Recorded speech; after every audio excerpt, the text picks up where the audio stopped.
Okay, 10 seconds of connection, of attunement. 10초간 준비를 하셨죠? 네. How did that feel? 느낌이 어떠셨습니까?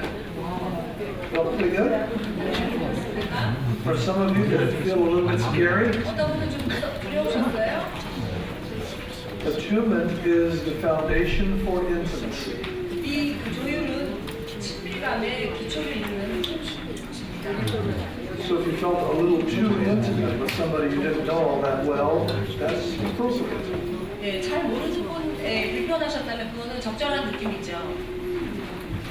But when you do connect, make that eye connection, and you listen, you develop a friendship, a connection that may last a lifetime.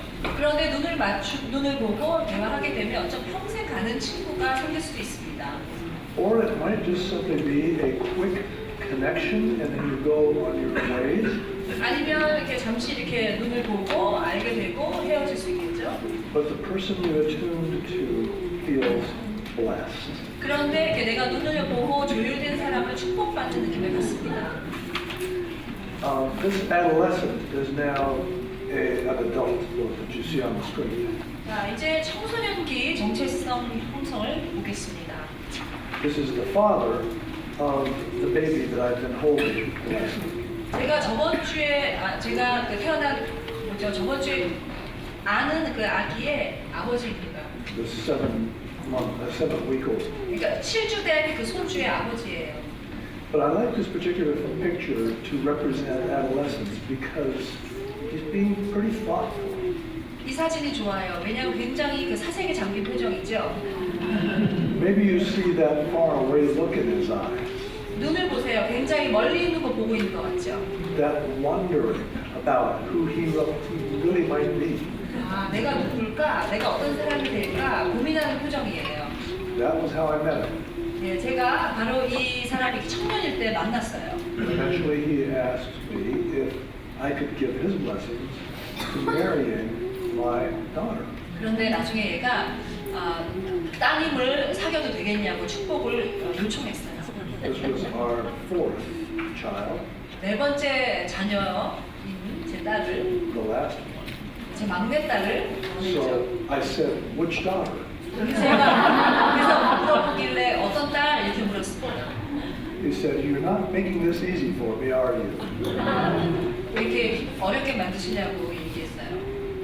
Adolescence is a time of transition. 변천이 일어나는 시기입니다. 청소년기는. In fact, most writers in developmental psychology who write about adolescence just talk about it as a period of transition from childhood to adulthood. 이제 아이에서 어른이 되는 사이에 과도기입니다. 변천이 많이 일어난 시기입니다. So let's talk a little bit about the process of transition and consolidation. 이 시기에 변천이 어떻게 일어나는지, 그래서 과도기인지, 그리고 어떻게 그 강화가, 그 고착이 일어나는지 살펴보겠습니다. Adolescence is usually the first, at least the first of major transitions that all of us make in life. Some of them we may not. 인생에서 일어나는 아주 가장 큰 그 변천 중에 하나가 청소년기입니다. Marriage is a transition, Yeah. although everybody doesn't get married. 모두 다 결혼한 거고 맞지만 그 과도기 중에 하나가 또 결혼이고요. But it is a transition from living as a single person alone to living with someone else. 미혼이었다가 혼자 살다가 누군가와 함께 살게 되는 기혼의 관계로 들어가는 것이 결혼이죠. Immigration is a transition some of you have experienced. 어떤 분들은 동의하시죠? 이민도 이런 과도기입니다. From living in one culture to living in another culture. 어떤 나라에서 살다가 또 다른 나라로 살게 되는 것입니다. Salvation is a transition. 구원도 이런 변천입니다. From living outside of God to living in God's family. 하나님 밖에서 살다가 하나님의 가족이 되어서 이 안으로 들어오게 될 것입니다. We tend to focus a lot of our attention on the salvation experience, the experience of starting the relationship with God. 우리는 하나님과의 관계의 시작점인 구원의 경험에 많은 초점을 둘 때가 있습니다. If you think about it a little bit, it really is a much longer experience. 그런데 사실은 그 구원 그 자체뿐만이 아니라 그 구원은 전체적으로 굉장히 긴 시간의 경험입니다. And if we don't focus on the follow-up to salvation enough, we have a church full of baby believers. 구원받은 경험만 중요하고 구원 이후의 성화를 언급하지 않는다면 교회 안은 정말 그 예수님을 아는 그 아가들로 가득 차게 될 것입니다. So another transition is midlife. 또 다른 그 변화는 중년입니다. Some of you may be approaching midlife, some of you may be kind of all the way through it. 어떤 분은 중년을 지금 맞이하고 계시고 어떤 분들은 중년이 지나셨을 거예요. It generally has been assumed that midlife starts at about age 40. 중년은 보통 40대에 시작된다고 합니다. But maybe you've heard the ads on the radio for Kaiser Permanente, where they tell you that 80 is the new 60. 그래서 그 카이저 퍼머난테라는 그 보험회사에서 하는 요새 광고가 80이 새로운 60대라고 하는 광고가 있어요. And 60 is the new 40. 예, 60대가 새로운 40대다. So some of you probably won't go into midlife until you're 60. 60대 때까지는 아직 중년이라고 하지 마십시오. But I get the sense that some of you will feel like you're in midlife long before you're in 60. 그런데 60 전에 이미 이런 그 중년의 느낌을 이미 가지실 때가 있죠. And retirement is a transition. 또 은퇴도 큰 변화입니다. And it's a transition that I am facing. 제가 지금 은퇴를 경험하고 있어요. This next semester is my last semester as a professor at Talbot. 탈보돼서 이제 마지막으로 교수로 제가 재직하게 되는 시메스터입니다. And my wife and I are facing life without Talbot. 이제 아내와 저는 탈봇 없는 인생을 준비해야 해요. So we're going to be making some rather interesting transitions. 예, 그래서 좀 흥미로운 변화가 시작되지 않을까 예견합니다. One of the nice things about working at Talbot is I have this whole group of colleagues, any one of whom I can go to and say, I have a question for you. 그러니까 이곳에서 좋았던 것은 잘하는 그 동료들이 너무나도 많기 때문에 언제든지 그 사무실에 가서 나 좀 물어보고 싶은 게 있는데 이런 얘기를 할 수가 있었어요. So they're not only a source of answers, they're a source of great companionship. 예, 질문에 대답만 해줄 뿐만 아니라 동료들이고 동반자들이었기 때문에 참 좋은 곳입니다. And I know I will have to make some new friends. 이제 저는 은퇴하면 새 친구들을 많이 만들어야 될 것 같아요. So retirement will be transition. Now I'm not planning to sit around and read newspapers all day. 저는요, 은퇴하면 앉아서 신문만 읽지 않을 거예요. For me, it'll be a new chapter in life where I hope to be able to write. 저는 이제 새로운 인생의 챕터를 열면서 책을 좀 쓰고 싶어요. And to focus on the ministry to pastors and their wives, 목사님들과 사모님들 돕는 사역하고 싶고요. church leaders and their wives, 또 교회 리더들과 아내들을 돕는 사역하고 싶고요. and marriage ministries in churches. 교회의 그 결혼 사역을 돕고 싶습니다. So with every transition, there is a follow-up time that's called consolidation. 모든 그 변천에는요, 바로 그 다음에는 그 고착의 시간이 따르게 됩니다. So adolescence tends to be followed by early adulthood, where the gains, the learning from the experience of adolescence and its transition are now consolidated into life that goes on into adulthood. 청소년기 바로 다음에는 예비 성인기가 오는데요. 이때는 청소년기 때 경험한 변천과 고착의 것들을 통해서 어른이 되는 그 인생을 준비하는 좋은 그런 토대를 이루는 시간입니다. And the transition of marriage, which really starts before the wedding, it starts really even before engagement. It starts when you look into someone's eyes and you say to yourself, oh wow, that's the one I want. 결혼의 변초는 사실은 결혼식 전에, 약혼식 전에 이미 두 사람 눈에서 막 하트가 뿅뿅 나올 때 이때부터 결혼의 변초는 시작되는 것입니다. And then there's the wedding, and that's where it's really the big party. 물론 이제 결혼이라는 큰 그 행사가 있죠. 식이 있습니다. But it's just the beginning of a new way of living.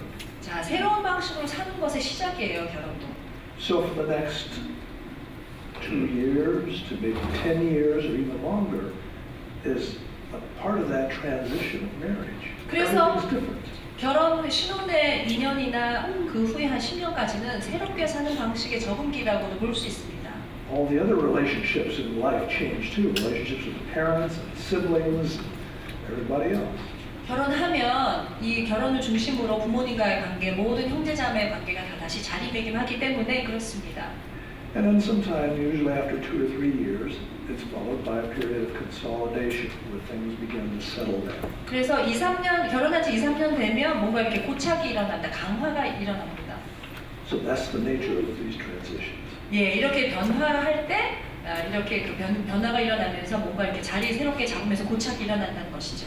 And adolescence is in red because that's the one we're going to look at now. 청년기가 왜 빨간색이냐면 오늘은 청년기에 집중해서 청소년기 살펴볼 것이기 때문입니다.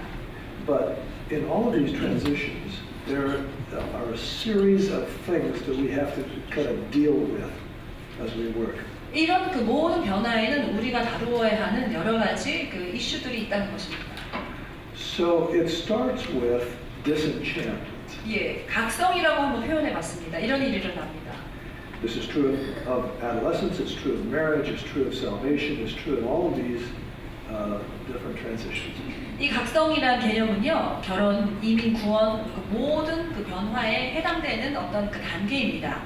We become maybe disenchanted living by ourselves, and so we're starting to look around to see if there's somebody that we might marry. 내가 혼자 있다가 미혼으로 있다가 누군가와 결혼하고 싶어지는 그런 마음이 들게 됩니다. We maybe become disenchanted with life the way it's been as an adult, and around midlife we say, no, things have to change. I know I'm not going to live forever. 또 중년이 오게 되면 갱년기 때에는 지금까지 살던 방식과는 다른 것을 한번 모색해 봐야겠다 하고 내가 영원히 살지는 않는 것을 또 깨닫게 되고요. We might not say it like that. We just might say, life is not good. I need more. 물론 이렇게 생각하고 표현은 안 하지만 난 좀 또 다른 것이 필요해 이렇게 얘기합니다. Disenchantment does not feel good. 각성, 마법에서 풀린다고 하는 표현은 느낌이 좋지 않습니다. A person who's disenchanted feels kind of like they can't be happy with anything. 이런 느낌이 이렇게 환멸감이 들 때는 이게 더 이상 행복할 수 있는 그런 느낌을 갖지 못하는 거죠. But even in the word disenchantment, there is this idea of having been enchanted. 세상에서도 어떤 이런 마법에서 풀린 것 같은 각성의 느낌을 얘기합니다. First time I saw television, I was 10 years old. 제가 처음 TV를 시청한 게 10살이었거든요. I had grown up in South America where there at that point weren't any televisions. 남미에서는 그때 TV가 없었어요. 그때까지는. And on the plane ride from South America to this country, my dad says to me, there's this thing in America called television. 남미에서 비행기 타고 오는 비행기 안에서 아버지가 미국으로 올 때 이렇게 얘기하셨습니다. 야, 사실 텔레비전이라고 하는 게 있어, 이 세상에는. So how would you describe television to someone who'd never seen it? 한 번도 TV를 못한 아이에게 어떻게 텔레비전을 설명하시겠습니까? So he's trying to figure out, and I'm asking him questions, and he says, well, think of it this way. Television, they have cameras in a building somewhere across the city. 어떤 도시 너머에 그 빌딩에 카메라 같은 게 있어. Or maybe even out of the country. 어쩌면 그 다른 도시가 아닌 그 나라 밖에 어떤 이 카메라가 있는 방이 있다고 얘기하십니다. And they're taking pictures of people and scenes. 그래서 그 카메라로 사람들이랑 그 어떤 그 장면들을 찍는 거야. And you get to see those pictures. 네가 그 사진들을 보는 거지. And so I'm thinking of pictures. 저는 그래서 사진첩을 보게 되는 건가 이런 생각을 하는 거예요. Looking at photographs. 예, 사진을 보게 될 것을 기대했습니다. He says, well, that's not it at all. You get to see them instantly. 그러니까 아버지가 그게 아니고 순간적으로 다 보게 된다고 얘기하셨어요.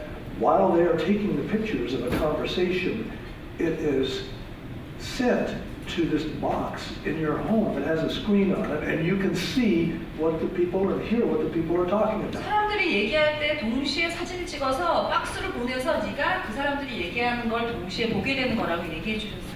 My idea of television at that point then became of a really strong telescope. 저는 그래서 굉장히 강력한 현미경을 생각했어요.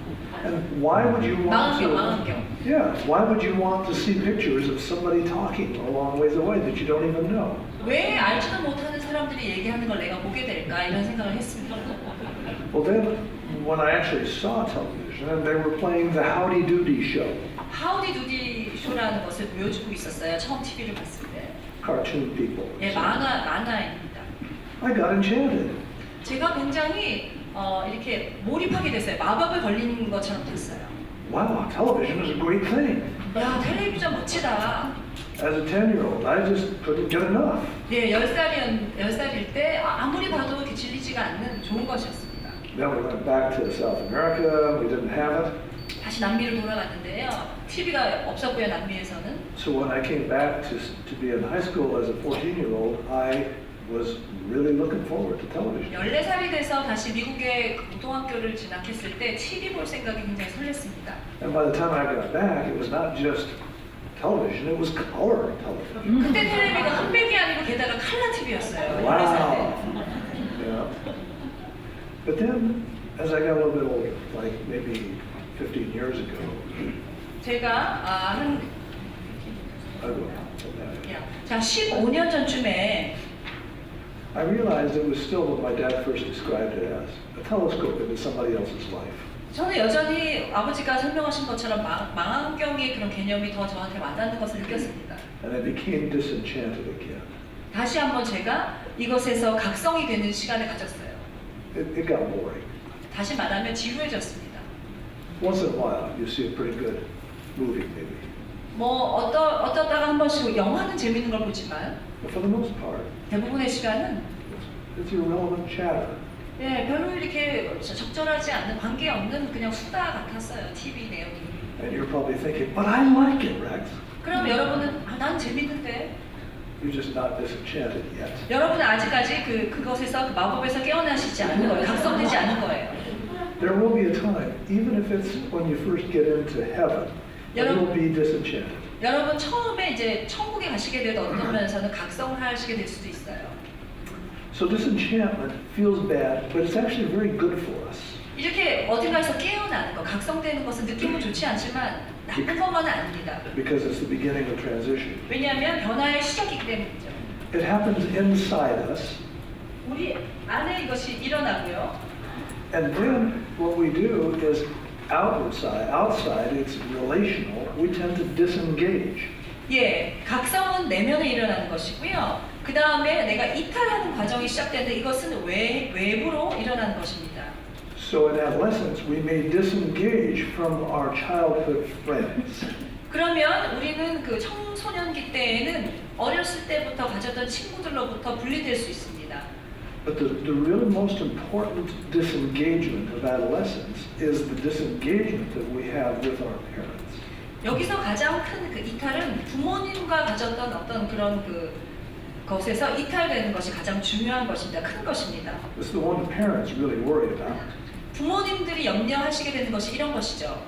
My child has become a stranger. 애가 이제 남 같아요. All they want to do is be with their friends. 친구들하고만 시간 보내고 싶어 하고 And in the last 10 years or so, it's gotten much worse. 지난 한 10년간은 더 힘들어졌습니다. Because adolescents go around 왜냐하면 with their phones 예, 전화기를 들고 all the time, texting on their 항상 phone. 문자 보내고 이러고 있어요. They may be walking side by side with their friends, but they're texting their friends. 예, 바로 옆에 있는 친구한테 문자 보내잖아요. 얼굴 보고 얘기 안 하고. That's how enchanting a new thing can be. 예, 이게 바로 어떤 그 마법에 걸리는 것 같은 거라고 생각됩니다. But in doing so, they've kind of disengaged from dad and mom. 사실 이렇게 함으로써 엄마 아빠로부터 이렇게 멀어지죠. 참여하지 않게 되죠. And maybe from siblings somewhat, 예, 그 형제들과도 이렇게 이탈됩니다. especially younger siblings, 특별히 그 동생들하고 많이 이탈되죠. and from some of their childhood friends. 예, 그 다음에 그 어렸을 적 친구들과도 많이 이렇게 이탈되게 됩니다. Then as transition continues, we get into this process called disidentification. 계속 이제 이탈하게 되면 탈동일시가 일어납니다. Like disenchantment, this is inside us. 예, 각성처럼 이것도 내면에 일어나는 현상입니다. What we begin to do is identify ourselves as different from who we were 2 years ago. 2년 전의 나와는 다른 나로 다시 나를 확인해 보는 것이 탈자기 동일시입니다. We want to be called Rex, not Rexy. 예, 렉스이지 렉시라고 불리는 것을 원치 않는 것이죠. If you had a nickname when you were younger, you want to leave that nickname behind and have people call you by your name. 예를 들면 2년 전에 예전에 나를 사람들이 나를 별명으로 불러도 싫지 않았는데 이제는 정식으로 내 이름을 불러주기 원하는 거예요. You don't see yourself anymore as one of the kids. I'm becoming an adult, Mom. Please treat me like an adult.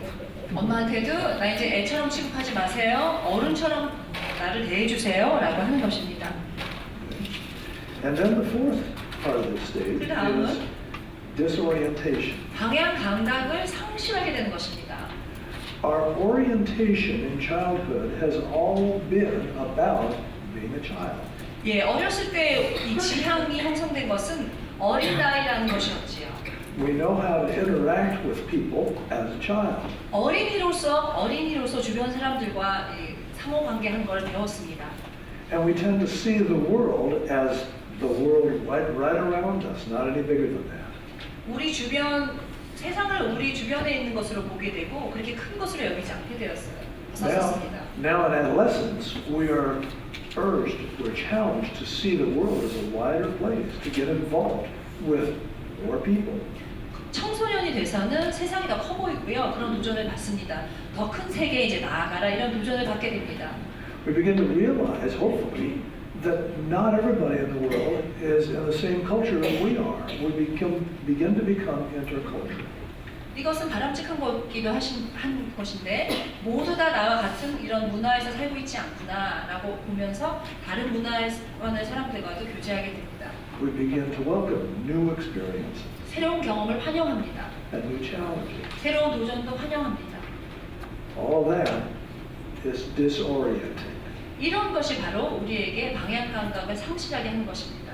The old formulas aren't working for us anymore. 예전의 그 포뮬라가 더 이상 적용되지 않는 것입니다.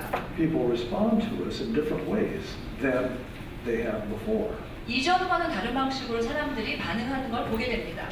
People of the opposite sex who maybe used to be playmates now are threatened by us or we are threatened by them. 예전에는 별 문제 없이 같이 놀던 이성의 친구들이 이제는 서로 그 이성들에 대해서 위협감을 느끼거나 불편함을 느끼게 됩니다. And all adults tend to be lumped into this category called old people. 예, 모든 어른을 그냥 늙은 사람들로 생각하게 됩니다. And even the enemy. 예, 내 원수도 그렇게 생각합니다. So that's the first half of the transition. 이것이 바로 변천의 반쪽이고요. The second half kind of parallels the first half. 예, 두 번째 변천은 처음에 일어난 변천과 병행을 이루는 그 현상들입니다. And it starts with re-enchantment. 그래서 다시 어떻게 시작되냐면은 다시 몰입하게 됩니다. 다시 마법에 걸리게 됩니다. We become enchanted again, but now with new objects. 이제는 새로운 대상과 어떤 빠지게 되는 것, 사랑에 빠지게 됩니다. In late adolescence, God called me to not just be a believer, but to be involved in ministry.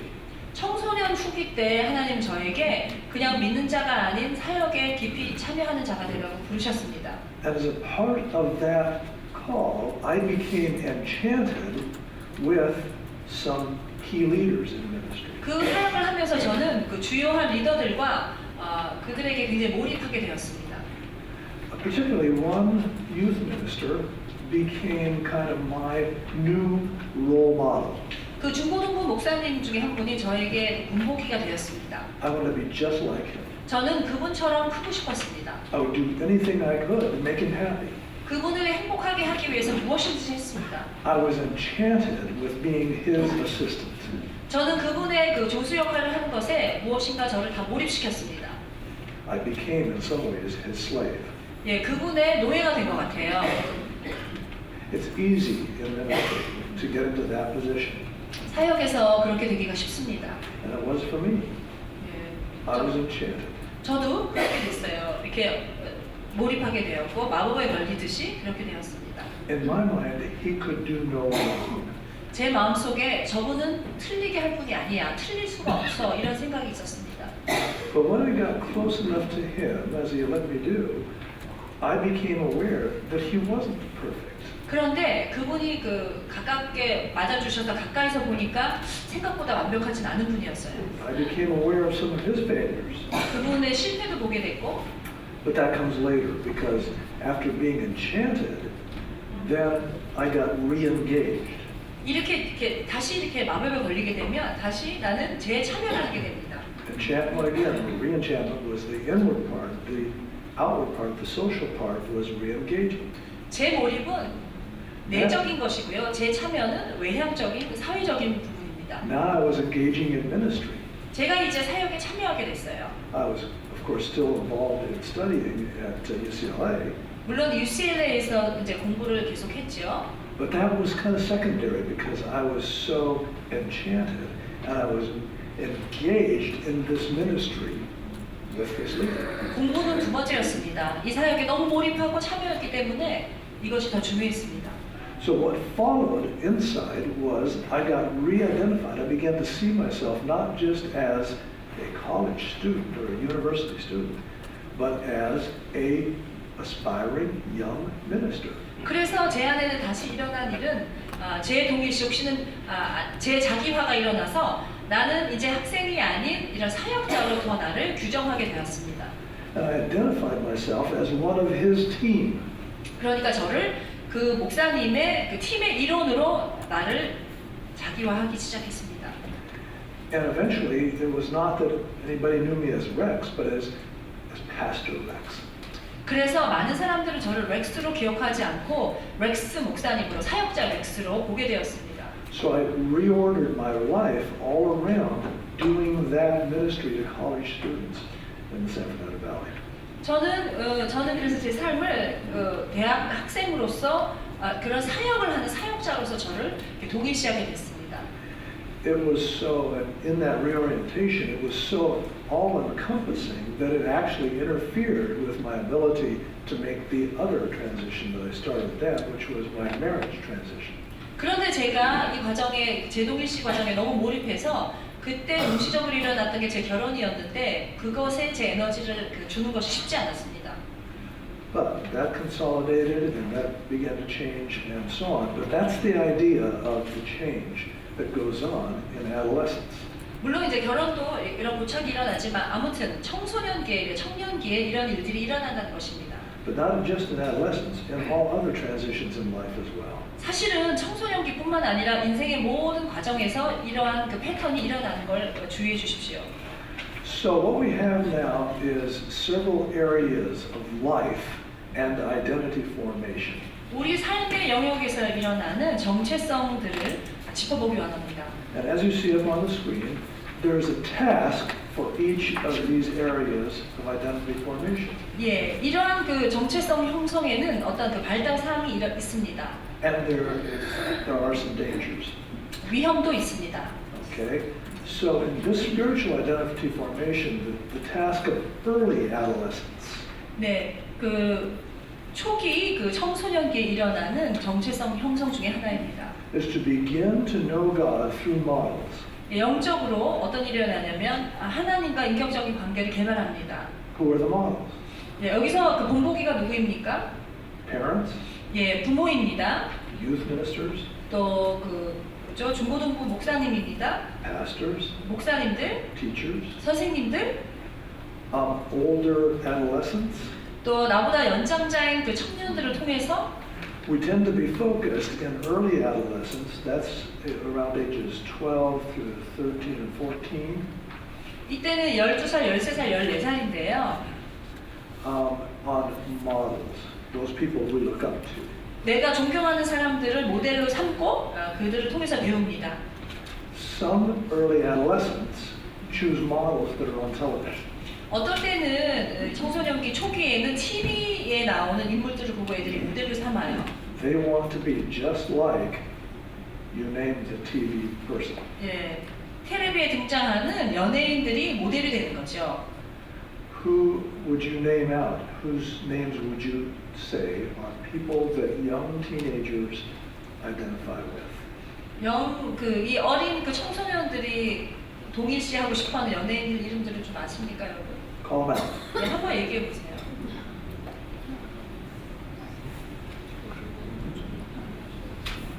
Who was that? A Korean entertainer. 윤도준? Yoon Okay. That was quiet. You're not quite sure about that, huh? Think about it. There are these models that are on television, and sometimes we even call them models. TV에 이런 그 모델들도 있고요. 이런 본보기들로 애들이 삼는 사람들이 있습니다. Particularly if they're young women and beautiful, 젊은 여자이고 아름다울 때 애들이 굉장히 흠모하지요. or young men that we call hunks. 예, 헝크라고 하는 정말 그 멋있는 젊은 남자들. And adolescents just go nuts over it. 이런 그 청소년기의 아이들은 정말 그야말로 욕하죠. They want to be just like them. 예, 그런 사람을 닮고 싶어해요. Do you want your daughter being just like the women that are on TV? 여러분의 딸들이 그런 그 여자 연예인처럼 되는 걸 원하십니까, 여러분? I don't want mine. 저는 싫습니다. 네, 저는 싫어요. Who of you would want your daughter to be like any of the Kardashian girls? Kardashian. 야, 여러분의 딸들이 그런 그 가수 카르데이션이라는 가수처럼 되게 원하십니까? Not a good thing. 좋은 게 아닙니다. It's one of the things that Satan does is he puts models in front of us and says, you want to be like this person. He's wealthy, she's beautiful, she's wonderful, he's fabulous, they're smart, all of those things. That's the world's allure. 세상이 우리 아이들에게 유혹하는 것은 부자잖아, 잘생겼잖아, 멋있잖아 이런 것들로 애들이 따라하게 만듭니다. Your young teenagers need models. It's just what they need. 정말 그 10대가 필요한 것은 예비 10대 아이들이 필요한 것은 본보기가 필요한 것이죠. And you don't have to compete with the ones that are on TV TV에 나오는 사람들과 여러분이 경쟁할 필요는 없지만 on their terms. 예, 그들이 원하는 방식으로 우리는 겨룰 수가 없어요. You be you, and you be close to some young people, and you can have a huge influence as a model. 여러분이 있는 모습 그대로의 여러분이 10대들과 가깝게 지내시면서도 큰 영향력을 주실 수 있습니다. Some of the early adolescents in your church, 예비 10대 아이들 교회에서 보시면 they've let go of their parents as models. 부모들을 본보기로 삼지는 않은 애들이 있어요. They've adopted TV people as models. 대신에 TV에 나오는 사람들을 아이들이 입양해서 모델로 삼습니다. Or for some of them, maybe athletes. 아니면 운동 선수들을 좋아하지요. But you can be a model as well because you are open and you allow them to get close to you and you listen to them. 근데 여러분이 굉장히 개방되어 있고 아이들의 말을 경청해주고 정말 그 아이들에게 열려 있으시다면 그 아이들이 사실은 여러분을 모델로 삼을 수도 있습니다. Early adolescence is a crucial time in life. 이 예비 청소년기는 굉장히 중요한 시기입니다. Young adolescents need you. 이런 그 청소년들이 여러분을 필요로 해요. And they need to be able to watch how you live and watch you live at a pretty close distance. So they see the good news and the bad news. 가까이에서 여러분에게서 좋은 것들과 좋지 않은 것들 다 볼 수 있어야 합니다. And without actually teaching, you may actually teach more than if you were being a teacher in your school. 여러분들이 만약에 그 학교에서 선생님이 된다면 실질적으로 말하는 것보다 행동으로서 더 가르쳐 주실 수 있는 것이 많습니다. Now, for young adolescents, missing half the model is a danger. 이 아이들이 그 본보기의 절반을 놓치는 것이 위험한 것입니다. What I mean by that is 무슨 that 뜻이냐면 when dad and mom have divorced, 엄마나 아빠가 이혼하게 되면 half of the model is gone. 본보기의 절반을 놓친다는 게 바로 그것입니다. And so it's a very dangerous period for young adolescents if their parents are not divorced. 예비 10대에 이때 부모님이 이혼하는 건 굉장히 힘든 일입니다. 어려운 상황이죠. And maybe you get to be the person that kind of makes up the difference. 그러면 여러분은 그때 어쩌면 그 변화를 줄 수 있는 정말 차이점을 줄 수 있는 귀한 분이 될 수 있습니다. Middle adolescents what happens there is that young people begin to understand God through the witness of their friends. 이 청소년 중기가 되면 이때는 친구들의 증언을 통해서 하나님을 이해하기 시작합니다. We're talking ages 14 through 17. 이때는 14살부터 17살이에요. And friends are at the peak influence in any 15 to 17-year-old's life. 15에서 17살까지는 친구들 영향력이 가장 큽니다. In fact, one of the dangers is substituting friends for God. 이때는 하나님 대신 친구를 택할 수 있는 위험이 있어요. Your 15 to 17-year-olds need friends. 이 15살에서 17살까지는 친구가 필요합니다. And they shouldn't be seen as the enemy. 그 적으로 대하지 마시고요. 대해서는 안 되고. But the challenge to your teenagers is to be the leader, not the follower. 그 이때 이 아이들의 도전이 필요한 것은 따라가는 사람이 아니라 리더가 되는 것이에요. In late adolescence, we're talking about 17 and into 20 or 21. 후기 청소년기는 17살에서 20살, 21살까지인데요. You have young people beginning to know God through knowing Scripture. 이 젊은이들은 성경 말씀을 통해서 하나님을 알기 시작합니다. It's a great time for really getting into and knowing what Scripture says. 그래서 성경이 말씀하는 것을 알고 배울 수 있는 아주 중요한 시기입니다. Now, the danger is that knowledge can be limited to intellect. 위험은 그 지식이 지성에만 제한될 수 있다는 것입니다. It's the danger of knowing about God but not knowing God. 하나님을 직접 아는 것이 아니라 하나님에 대한 지식만 쌓여 있다는 그런 위험이 있습니다. It's the danger of understanding theology but not taking it into one's heart. 이해를 신학을 이해는 하지만 심령으로 이것을 받아들이지 못할 수도 있다는 것입니다. And the result can become spiritual snobbery. 그래서 그 영적으로 굉장히 그 교만해질 수 있습니다. So, this is kind of the process, spiritual identity formation, kind of a description of it, and you can see some of the goods and some of the bads, some of what's needed, and all of that. 영적 정체성 형성을 봤는데요. 이런 부분이 내가 좀 필요하구나, 부족하구나 이런 것들이 보이실 것입니다. So let me give you 2 minutes at your table to talk about, are there any questions that you want to ask from each other or from me? 지금 한 2분간 상대방에게 서로 어떤 질문들이 있는지 강사에게나 또 서로에게 물어볼 질문이 있으시면 한번 얘기해 보시면 좋겠습니다. Alright, so 2 minutes start 한 right 2분 now. 동안 서로 얘기해 보십시오. 이 지금 나눈 부분에 대해서 질문들이 있으시면 한번 얘기해 보십시오. 네, 여기 봐주세요. Not quite 2 minutes, but I realize we're running short on time. So are there questions that came up of spiritual identity formation? 영적 정체성 형성에 대한 질문 있으십니까? Is that clear? 명확하게 이해하셨습니까? Okay. By identity formation? Yes, spiritual identity formation is the formation of our sense of self in relationship to God. 하나님을 대상으로 해서 내가 누구인지에 대한 것이 형성되는 시기입니다. Okay?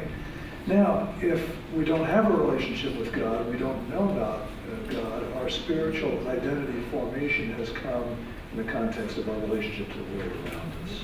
하나님과 상대로 한 관계가 형성되지 않는다면 이런 부분은 부재하게 되고 나는 항상 세상을 상대로 한 나를 계속 규정하고 규명하는 것에 그치게 될 것입니다. So we talk about, a lot of times, or we hear talk about a spiritual experience from a person that has no relationship with God. 영적인 경험이라는 것을 얘기하죠. 하나님과의 관계가 전혀 없을 때에는 그런 것이 없는 것이겠죠. That's the difference between spirituality and religion. 물론 그 하나님이 없어도 영적인 경험을 한다고 하겠지만 그런 그 영적인 경험은 하나님 없이도 할 수 있는 것입니다. 그래서 그 종교와 그냥 영성만 얘기하는 것은 다를 수도 있습니다.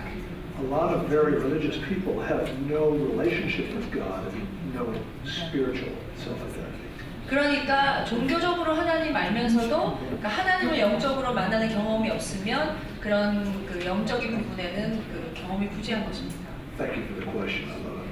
질문 감사드립니다. All right, what I want to do next, very quickly, is have you look at the next thing, which is self-concept formation. 네, 자아개념 형성입니다. Look at it, and just, if you have a question, raise your hand and ask it. And if Yeah. nobody does, we'll move on. 시간 때문에 일단 보시고 질문하시고 질문 없으시면 그 다음 것으로 넘어가는 방식을 진행하겠습니다. A lot of it is pretty self-evident, but maybe there's a question about some aspect of it. 이 도표는 상당히 명확한데요. 그래도 명확하지 않은 것들 질문해 주시면 질문에 대답하고 그 다음으로 넘어가는 방식으로 진행하겠습니다. So read it, and then if there are any questions, wave at me. 네. 질문 있으면 손을 들어서 표현해 주십시오.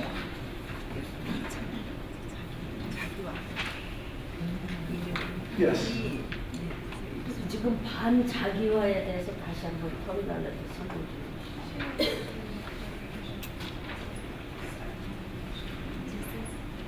Okay. All right, that's to go back a little bit. Disidentification means that what we have identified with, we now pull away from. 그러니까 지금까지 나를 형성해 왔던 것에서 벗어나는 것, 그것이 탈동일시입니다. So if we've seen ourselves as an athlete and maybe we get injured and we say, I'll never run again, we have to identify ourselves as a non-athlete now. 운동하다가 부상을 입어서 내가 더 이상 육상 선수로 뛸 수 없으면 나는 이제 운동 선수가 아닌 것으로 나를 규정하는 것, 그것을 반자기화라고 보면 좋겠습니다. So we have to let go of the idea of being an athlete and now become something else. 이전에는 육상 선수였는데 이제는 난 더 이상 육상 선수가 아니다. 이것이 바로 disidentification 그런 과정입니다. I've identified myself a long time as being a professor. 저는 지금까지 굉장히 오랜 시간 교수였어요. After I retire, I can't tell anybody that I'm a Talbot professor anymore. I'll have to say I used to be a Talbot. 자, 은퇴하면 저는 이제 어떻게 하는 거죠? 지금 교수라고 얘기 못하죠. 저 예전에 교수였었습니다. 라고 이제 얘기하게 되는 거죠. That's disidentification. 이게 바로 반자기화 과정입니다. Okay, another question. 네, 또 질문 있으시죠? So it's not just about adolescence, but it's a lifetime as well. That's right, this keeps happening throughout life in all of our transitions and then consolidations. 이 Nice. 반자기화는 청소년기뿐만 아니라 이 삶의 전반을 통해서 일어나는 변화와 부착의 과정입니다. Okay? Huh? Okay, thank you.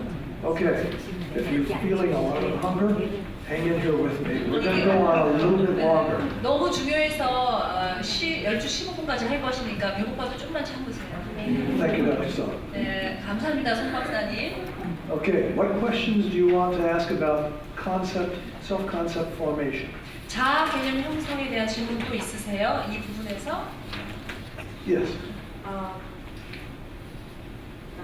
middle stage 반발적인 그 정체성에 들어가는 주의합니다. 반발적인 그룹 Can you expound on developing a reactive love identity? Yes, thank you. Okay. In the middle stage here of self-concept formation, as you see, friends have a lot of influence. We tend to get our belonging, our sense of feeling important or powerless from our friend center. 자, 이때 중기 보세요. 자아개념 형성 중기, 강한 친구의 영향, 소속감이 중요하고 무기력한 느낌이 들고 친구 중심적이 됩니다. The danger is that we find some people who just say, we're not part of this system. We are special. You are special. You join our commune and you will find real life. 그러니까 어떤 그룹이 생길 수 있냐면 우리는 이 체제에 세상의 체계에 속하지 않아. 우리끼리 중요한 그룹을 만들자. 너는 너무 중요하니까 우리한테 속해. 이런 식으로 그룹을 형성할 수 있다는 것입니다. So cults 그래서 이단이나 put a lot of their advertising and a lot of their pressure on middle adolescents. 그래서 그 이단은 이런 뭐죠 청소년 중기에 굉장히 많이 압박을 가해서 그런 애들에게 손을 뻗칠 수 있는 것입니다. Groups like the Children of God and other groups that ended up getting a lot of people killed were recruiting adolescents because they're the ones most likely to say, I want to be part of that group. 왜냐하면 이때 아이들의 심리가 나는 여기는 싫고 정말 어떤 다른 데 소속되고 싶어 하기 때문에 이런 이단들이 이런 청소년 중기에 있는 아이들에게 많이 접촉을 합니다. It's reactive because they react against everything in life. 왜냐하면 여기 반동적인데요. 모든 것에 그런 시기니까 그렇게 할 수 있다는 것입니다. And they become such a group identity that that's the only way they see themselves. 이렇게 그룹 정체성으로서만 자신을 볼 수 있습니다. 이 나이대에. You probably remember the Manson killers. Charlie Manson recruited these young women who were middle adolescents to be his wives. 찰리 맨슨은 요때 여자애들을 골라서 부인으로 다 만들려고 했어요. And they ended up killing some other people because they idolized him. 그래서 이 찰리 맨슨을 우상화하고 이 아이들도 죽이고 다른 많은 사람들도 살해했습니다. That's how dangerous middle adolescents can get. 그래서 이 청소년 중기가 굉장히 중요합니다. ISIS really Islamic as well. Great, yes, ISIS. 이슬람 그 무장 세력 아이시스도 요 나이 때 많이 리크루트를 하겠죠. Young adolescents, middle adolescents will go to their death because their leader says, you'll die, but you won't have a wonderful life in glory. 이런 나이대에는 대의 명분을 위해서는 죽음까지 불사합니다. 자, 영광을 위해서 죽어라. 이렇게 하면 한다는 리더 말에 다 순종합니다. Yeah, nice connection. 예. And you had a question too, right? Explain about the third stage, the Last one, okay. The late stage, appreciating uniqueness is what needs to be done.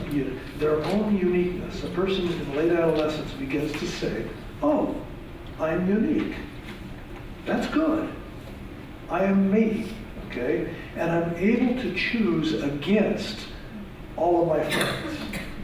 They all want to do this. I don't want to do that. That seems meaningless. I want to do this. 그러니까 이때는 내가 너무 중요하거나 이렇게 전무후무한 사람이기 때문에 굉장히 튀는 것을 많이 하고 다른 사람이 다 하는 것은 하지 않고 동떨어져서 나만 이렇게 튀는 걸 많이 할 수 있다는 것입니다. But the danger is taking that a little too far. 근데 이 위험은 이거를 너무 과도하게 지나치게 이런 행동을 할 때입니다. So people who want something will come and find a person who doesn't want to be with the group anymore, who wants to step out and go their own way and say, "Come with me, we're going to have fun." And that's dangerous. 그래서 다른 사람처럼 하고 싶지 않은 그 사람에게 찾아가서 유인해서 다른 그룹으로 가서 위험에 빠지게 할 수 있다는 것입니다. Okay? I saw a hand back there, yes. 우리가 지난번에 향기나는 인격이라는 책을 우리가 공부했을 때 보니까 거기 결속하고 분리 두 가지 단계가 성장 과정에 필요하다는 거예요. Shed that heal. 어떤? Shed that heal. 향기란 인격은. 근데 아무튼 그 결속하고 지금 분리요. 그러니까 attachment and separation is very important. Yeah. 그런데 결속은 이제 부모를 중심으로 결속이 되어지는데, attachment occurs with parents, right? Yes. 근데 분리를 할 때 내가 부모에서 어쨌든 떨어져 나와서 또 다른 반대편의 어떤 파워에 이끌려 나가는 거를 생각해 볼 때 여기에 이제 그것이 본보기, 친구, 성경 말씀 이렇게 되어져 있고, 이 자아 개념에서는 뭐 자신의 갈망, 강한 친구, 독특함 이렇게 했는데, 만약에 이러한 또 부모와 반대되는 극부의 그런 파워가 없을 때, 그럴 때는 분류가 일어나지 않는 건지.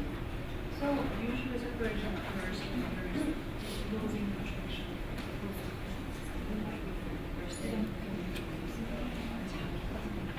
Or 그러니까 왜냐면은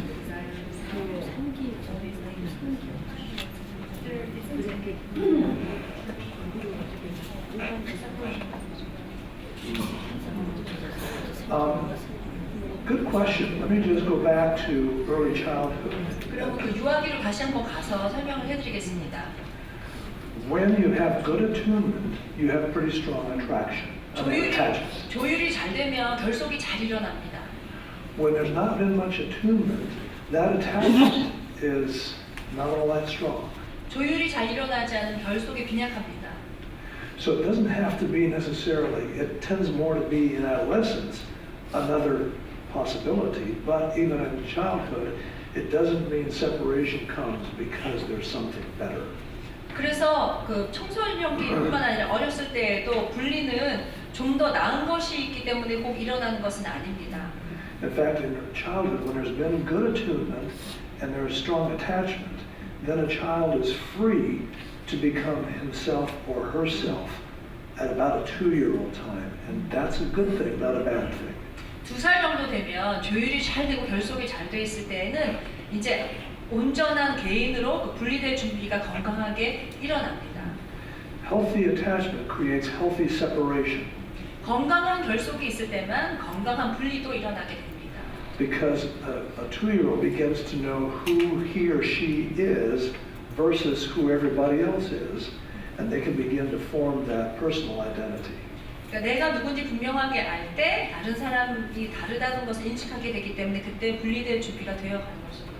That doesn't mean that they just go ahead and leave as a 2-year-old, go ahead and leave their parents and strike something else, but they begin to get a sense of who is Rex versus who is my sister Mary and who is mom and who is dad.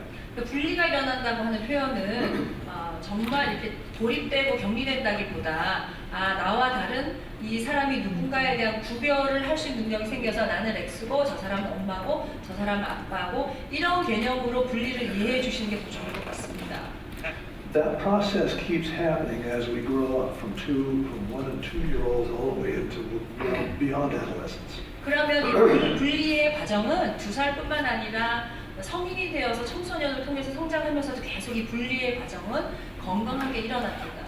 Now, the interesting thing is, the problems that we see up here as dangers, those tend to be problems for children, young now, young adults, who did not have strong enough attachment early or strong enough separation. 사실 이 밑에 위험이라는 영역에 속하는 그 특징이 일어나는 사람들은 어떤 사람들이냐면 건강한 결속이나 건강한 분리가 일어나지 않은 사람들에게 일어날 수 있는 위험입니다. So a child has a strong attachment and then is allowed to separate, but still maintain connection with parents.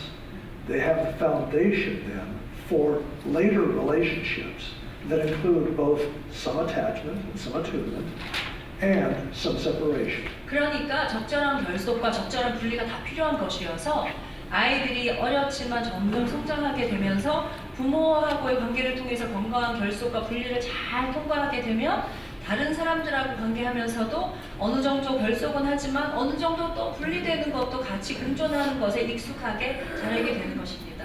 So in a good marriage, for instance, 건강한 결혼을 들여다보면 I see myself as a husband and as Rex, and my wife sees herself as a wife and as Eve, but we see us, both our individuality and then our marriage, our connection, our we. So there's me and you and we. 그래서 항상 이렇게 하나라기보다는 나는 렉스고 남편이고 아내이고 이브이란 이 두 사람이 1대1로 인식이 잘 되고 건강한 가운데 만나서 또 결혼 생활이 유지되는 것입니다. A lot of marriages 많은 are 결혼은 2 people, you and me, and we just argue with each other. 많은 결혼은 그 상대방이 서로 이렇게 만나서 개개인이 만나서 싸우는 경우가 많습니다. And have a very weak sense of we.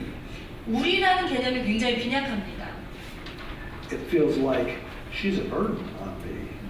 저 부인은 나한테 짐이야. I have to take care of her. I don't like her much of the time. I don't want to spend much time with her. I'm happier when she's gone. 아내가 차라리 좀 떨어져 있는 게 편하고 항상 있으면 짐이고 불편하고 내가 다 챙겨야 되니까 힘들다 이렇게 느끼는 것이 건강하지 않은 상태의 하나입니다. I thank God that that doesn't describe our marriage. 그렇지 않은 것이 저는 그렇지 않은 결혼이어서 참 감사는 합니다. We have a strong sense of we, 아주 그 건강한 그 개념의 우리라는 게 있고요. but I can also say, honey, I'm going to go with Dr. Song and some others to Korea for 10 days, and you'll be okay, and I'll be okay. 그런데 저는 참 건강한 결혼이라 여보 내가 손 박사님하고 한국 분들하고 한 10일간 한국 다녀올게 라고 편하게 얘기할 수 있는 관계입니다. 떨어져 있을 수 있는 관계입니다. That's how life fits. 네, 그렇게 되는 것이죠. Thank you. Good question. Let's go on to the next one. 그러면 예, 그 분리라는 것을 우리가 다른 말로 그냥 건강한 경계선이라고 이해를 해도 되는가요? Yes. 네, Yes. Good separation includes healthy boundaries. 좋은 그 분리는 건강한 경계선도 포함합니다. Okay. Cognitive identity. 네, 인지적 정체성을 보겠습니다. Again, take a look. This is pretty straightforward. 보시고요. Wave if 손을 들어주시죠. You have a 질문 question. 있으시면.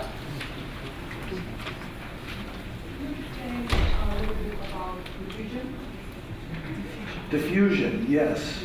In early adolescence, 초기에 when we cannot understand what's happening well, 그러니까 이해를 잘 못해요. 그 숙지를 잘 못할 경우에 our identity begins to become kind of diffuse. 이 정체성이 응집되지 않아요. 이렇게 딱 응집되지 않고 막 이렇게 분산되는 것입니다. We can't see where we fit, 내가 어디 이렇게 속하는지 잘 모르고 and symbolic thinking is we're not ready for it yet. 이런 상징적인 사고를 하는 것이 어렵습니다. So we tend to stay with concrete thinking, and things just don't. We just can't understand them. They don't fit together.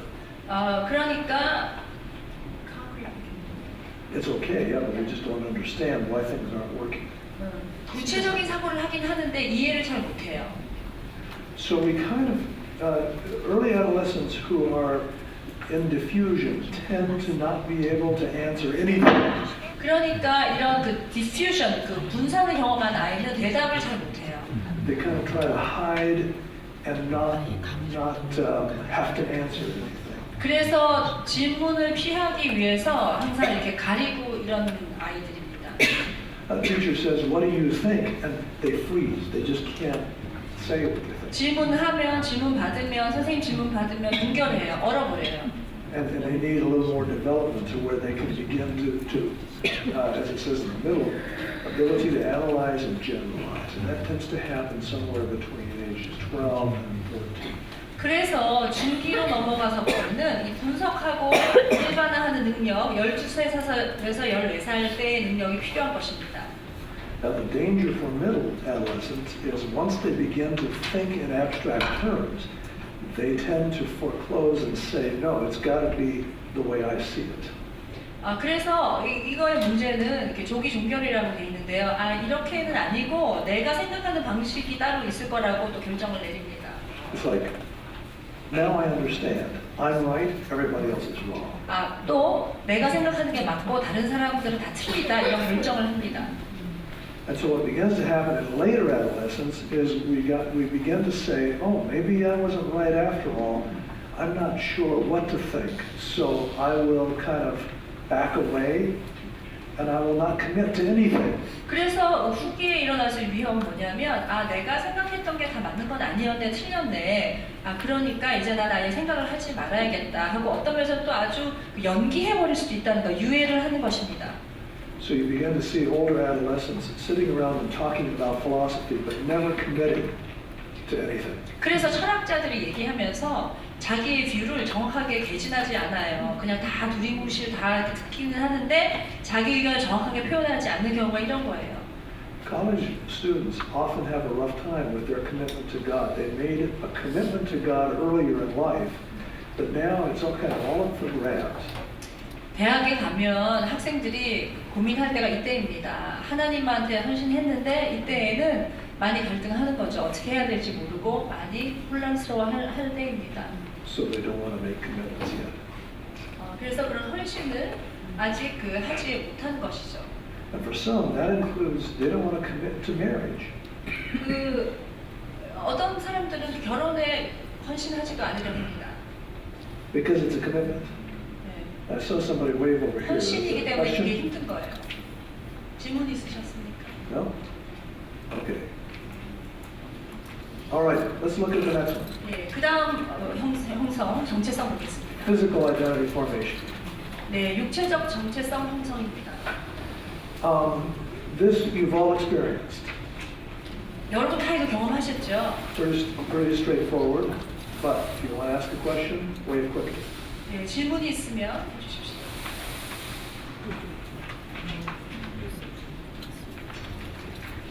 여기요. Yes. 만약에 초기에 어떠한 생각이 고착되어 있는 상황에 있는 사람이 있다면 여기 중기나 후기에 이런 발전을 소급해서라도 이뤄갈 수 있는 그런 가능성이 얼마나 많은 건지. 인지적으로 다시 질문하시는 건가요? 육체적 정체성이나 육체적- 내 인지적도.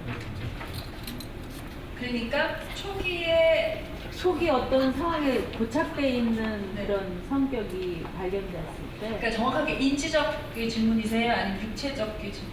뭐 예를 들어서 육체적 초기의 위험성이 예. 동성 어른을 이상화하기, 네. 뭐 어떤 이런 것에 발전돼서 이렇게 어떤 증상이 일어날 때 이 사람들을 중기나 후기에 그런 발전해가야 할 그런 영역들을 경험하지 못해서 그런 거였을 때 그걸 소급해서 치료하는.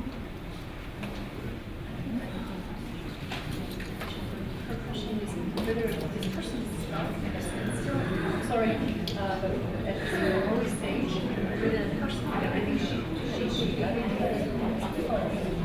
then if that person stage of middle age is because of this, Yeah. so is it possibly retroactively address that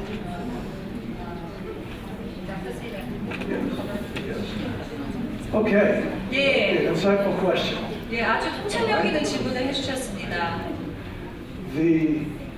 I'll use the word children, young people 어린아이들 예를 들겠습니다. that are most susceptible to people with their own sexual agenda are early adolescents.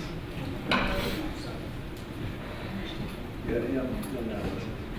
그 성적인 것에 가장 민감한 때가 바로 이 사춘기 초기입니다.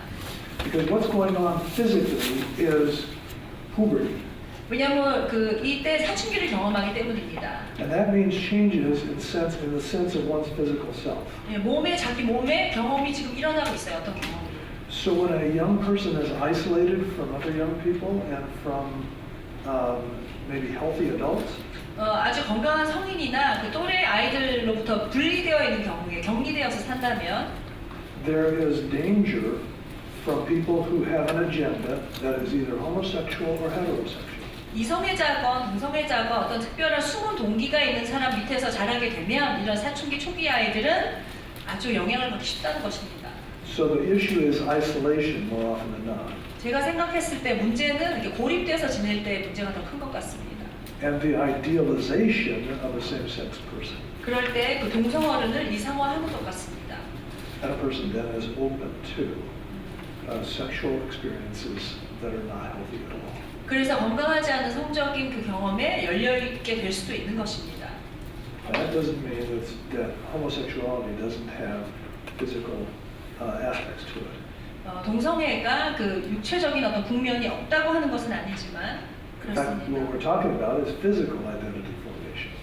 네, 그래서 육체적인 정체성 형성에 지금 다루는 내용이기도 합니다. And the interesting thing is when people don't work through this stage well, 사람들이 이 단계를 잘 밟지 못하면 they end up in late adolescence 후기에 treating others not as persons but as objects. 사람을 인격체로 받아들이기보다는 물건으로 대하게 됩니다. And intimacy becomes one-directional, or one-dimensional. So, 예, 친밀감은 단일 영역으로만 진행되게 됩니다. Intimacy really needs to be multidimensional. 친밀감은 그 다영역에서 일어나야 합니다.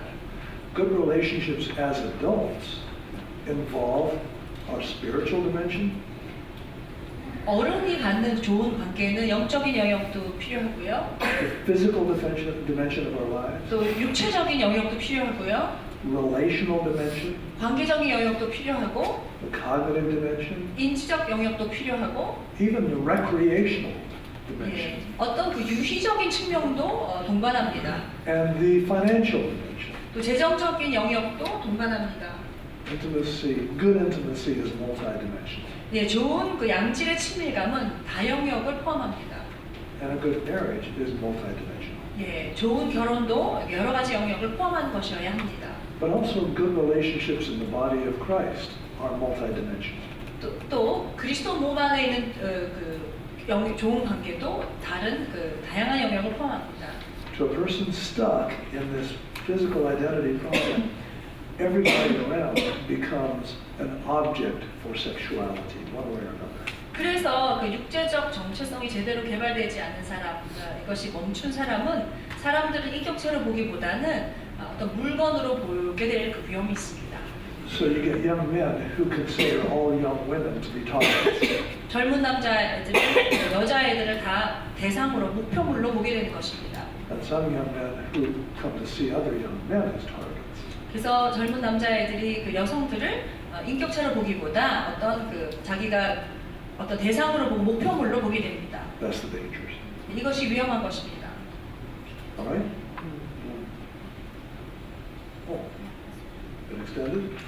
Well, thank you. 30분까지. All right, we'll go on. Let's go to emotional identity. 예, 정서적 정체성 형성을 보겠습니다. Again, read it. Question, please wait. 보시고 질문하시고.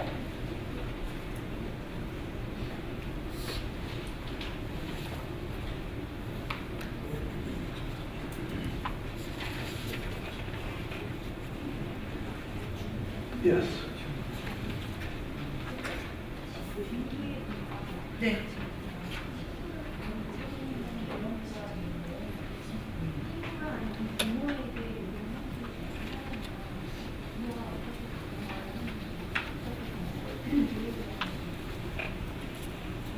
그러니까 부모에게 오히려 더 의존하기 원하십니까?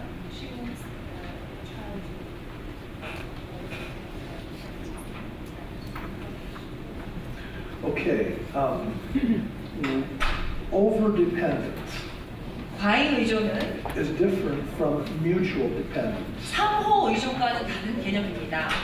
In a good relationship, 좋은 관계에서 whether it's husband and wife, 아내 남편이나 부모 자식이나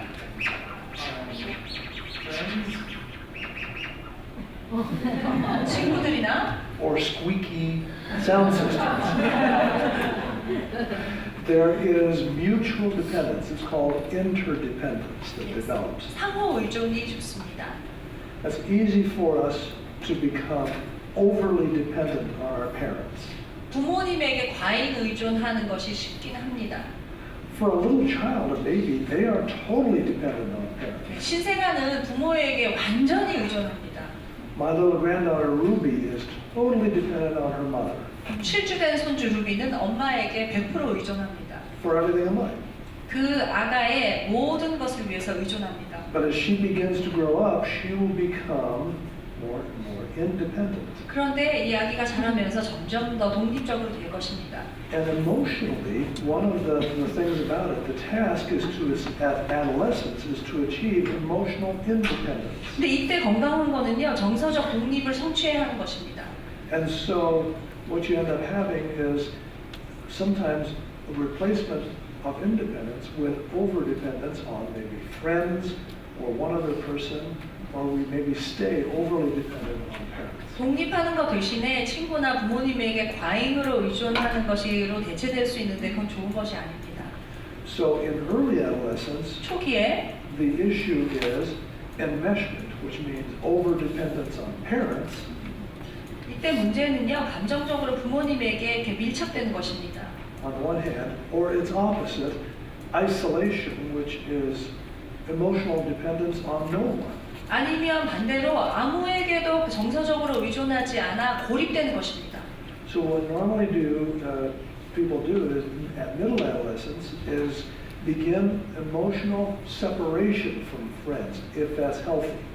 그래서 중기 때는 건강하다면 친구로부터도 정서적으로 분리를 하게 됩니다. If it's not healthy, there's overdependence on friends. 근데 건강하지 않으면 친구를 과잉 의존하게 됩니다. And what happens naturally and hopefully well is in late adolescence, people begin actually investing in others, not just those friends. 바람직한 것은요, 후기가 되어서 친구뿐만 아니라 다른 사람들의 삶에 나 자신을 투자할 수 있어야 합니다. And it's a relationship of giving as well as receiving. 줄 뿐만 아니라 받는 것도 배우는 관계, 좋은 관계입니다. The opposite, the danger is in later adolescence, it's all about receiving. 그런데 위험은 항상 받으려고만 하는 것입니다. And the idea of self-sufficiency. 그래서 자급자족하려고 하는 것입니다. And that is a danger. 그것이 위험한 것입니다. Because now we're talking about narcissism. 왜냐하면 나르시시즘 같이 그 나에게만 집중된 것이기 때문입니다. Okay? I'll cover that in the afternoon. All right, good. Thank you. 오후에 우리 송 교수님이 더 그 부분에 말씀해 주실 것입니다. So let's move to the next one. 네, 그 다음 건 관계적 정체성입니다. Yeah. Weigh in if you have a question. 네, 질문 있으십니까? So far, all we've had is good questions. 네, 참 좋은 질문들만 해주셔서 감사합니다.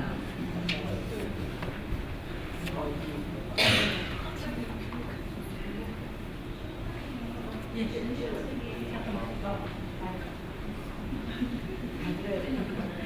좀 전에 질문하신 거는 그러니까 친구한테 과잉 의존하고 있는 자녀가 부모한테 과잉 의존하게 하게 하면 어떻게 되냐가 아니라 내 밸런스를 그러니까 유지하면서 과잉 의존하지 않고 하려면 어떻게 하면 되냐라는 질문을 그러니까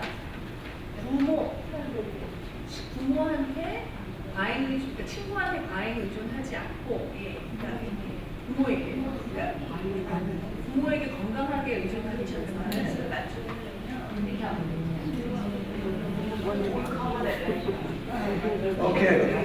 Okay. Great question, I guess, because I haven't heard it. Dr. Son says we'll cover that later, so you get a good shot at it then. All right. Another one before we go on? 또 질문 있으세요? 관계적 정체성. Yeah. Let's go in the right direction because we're getting ready for post-lunch time, okay? Career identity formation. There's been a lot of study here. 네, 커리어 정체성 형성이 있습니다. And the interesting thing is that most people don't start their careers until they're in their 20s or even 30s. 20에서 30살이 될 때까지도 이 커리어에 대한 정체성이 형성되지 않는 분들이 있습니다. But during adolescence, those that get a good start on it will be on their way toward a career much earlier than many who don't. 그런데 청소년기 때부터 이것이 형성되면 빨리 일을 시작을 하고 준비되는 것입니다. You see the dangers. Career plans to fill parents' role expectations. 위험을 보시면 부모의 역할을 메꾸기 위해서 할 경우가 있습니다. Are you going to be a pastor because your dad wants you to be a pastor? 아버지가 원하시니까 내가 목회자가 되고 싶어 한다. You may be not be doing what God wants you to do. 그러면 하나님이 진짜 내가 하기 원하시는 그것을 쫓아가는 것이 아닐 수 있습니다. Are you going to be a doctor because your dad wants you to be a doctor? 아버지가 원하시기 때문에 의사가 되시겠습니까? Maybe God has something better for you. 어쩌면 하나님은 더 나은 것을 주기 원하십니다. That's all part of the process that goes on during career identity formation. 네, 이때가 그 커리어 정체성 형성 때 발생하는 생각들입니다. Any question? 질문 있으십니까? All right. Then moral identity formation. 도덕적 정체성 형성이 있습니다.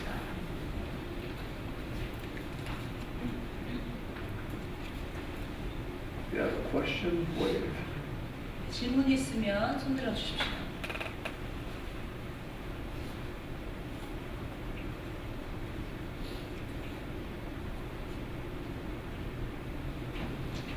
약간 양자 가치적 또 중기의 그게 무슨 뜻인지. Oh, okay, yes. when we have two ideas that you cannot do both, 우리가 이렇게 양립될 수 없는 두 가지 다른 어떤 개념을 갖고 있을 때가 있습니다. but you want to do both, 그런데 두 가지 다 원하는데 what you have is ambivalence. 이게 둘 다 갖고 있을 때 이럴 때를 양가 가치라고 합니다. You want to do this, but you want to do that, and you can't do that if you can't do this. I mean, 이것도 하고 싶고 이것도 하고 싶은데 이거를 하면 이건 할 수 없고. okay? The word actually means two directional. 사실 이것의 뜻은 두 방향을 가진 이런 뜻입니다.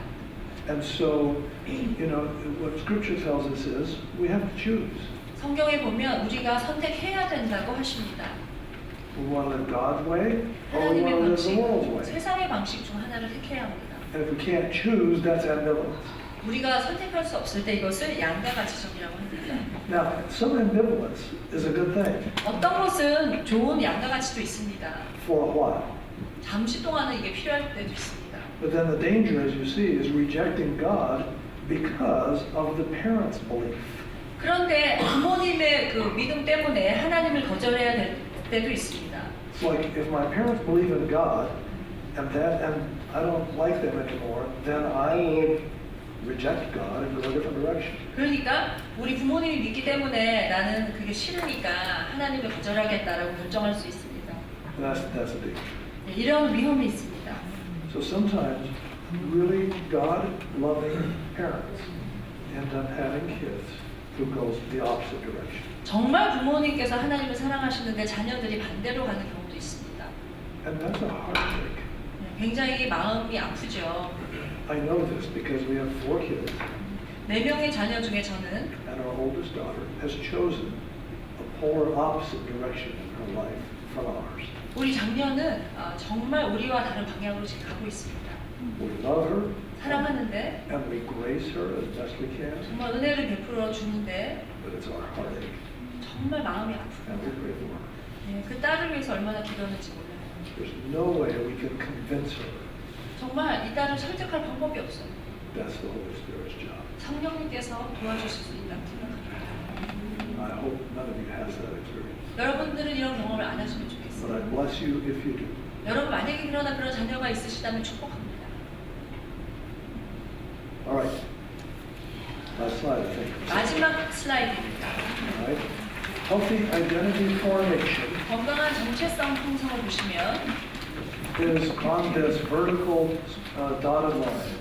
점선으로 돼 있죠. 지금 수직으로 Because a person develops both autonomy 자율과 and interdependability 상호 의존성을 동시에 개발하게 됩니다. in equal measure. 동일하게 발달시키게 됩니다. A person can stand on his own 2 feet in God's presence 하나님 임재 가운데 내가 두 발로 서기도 하고 and at the same time depend on other people. 다른 사람에게 의뢰하고 의존하기도 합니다.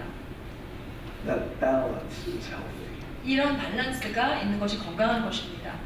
A person can be too autonomous 어떤 사람은 너무나도 자주적이고 자율적이고 and a person can be over-dependent. 어떤 분은 너무나도 의존적입니다. Or up at the top. The healthiest is right at the middle. 건강한 것은 어느 양쪽으로 치우치는 선이 아닌 이렇게 중간에 동량으로 그어진 점선입니다. All right, our time is up, so... I have one more question. Oh, go ahead. One slide before, 네, 한 가지 질문이 있습니다. the late adolescent, the danger. 네. The danger? Yes. When a person develops, as you see up there, what tends to happen is a person develops an idealistic, rigid ideology and then fluid ethics based on one's own values. That's the good news and the bad news. A better late adolescent development is a not so rigid ideology, a flexible ideology, and ethics based on biblical values.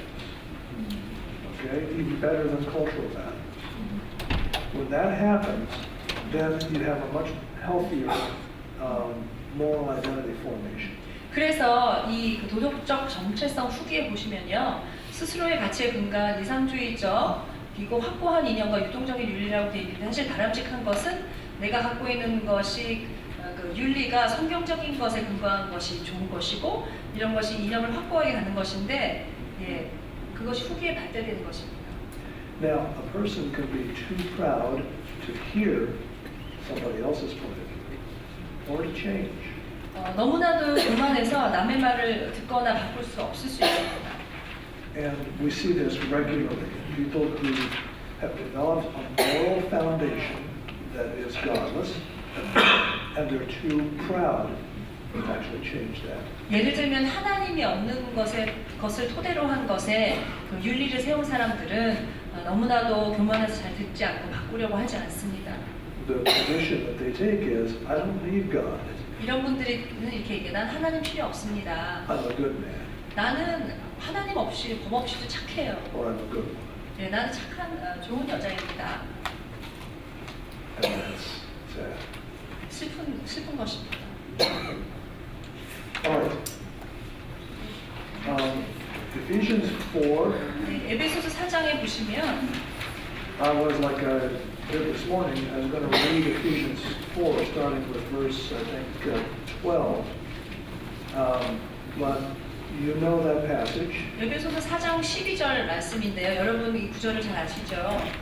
and you have these emphases in your notes. 여러분 강의 안에 이런 그 강조를 제가 해 놓은 것을 보고 계십니다.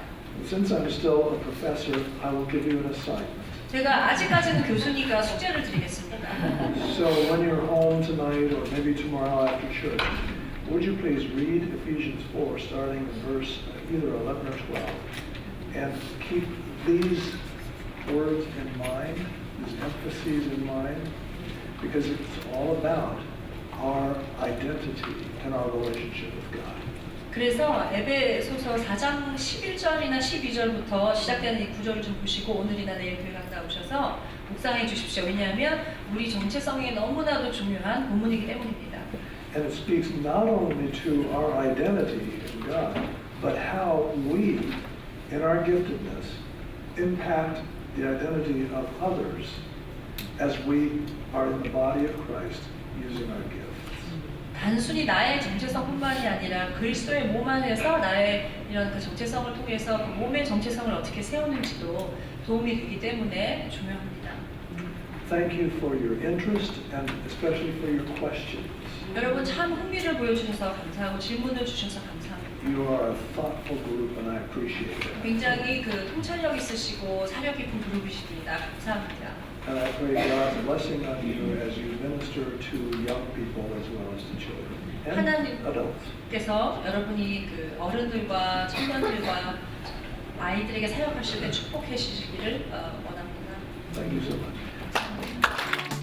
Biola University offers a variety of biblically centered degree programs, ranging from business to ministry to the arts and sciences.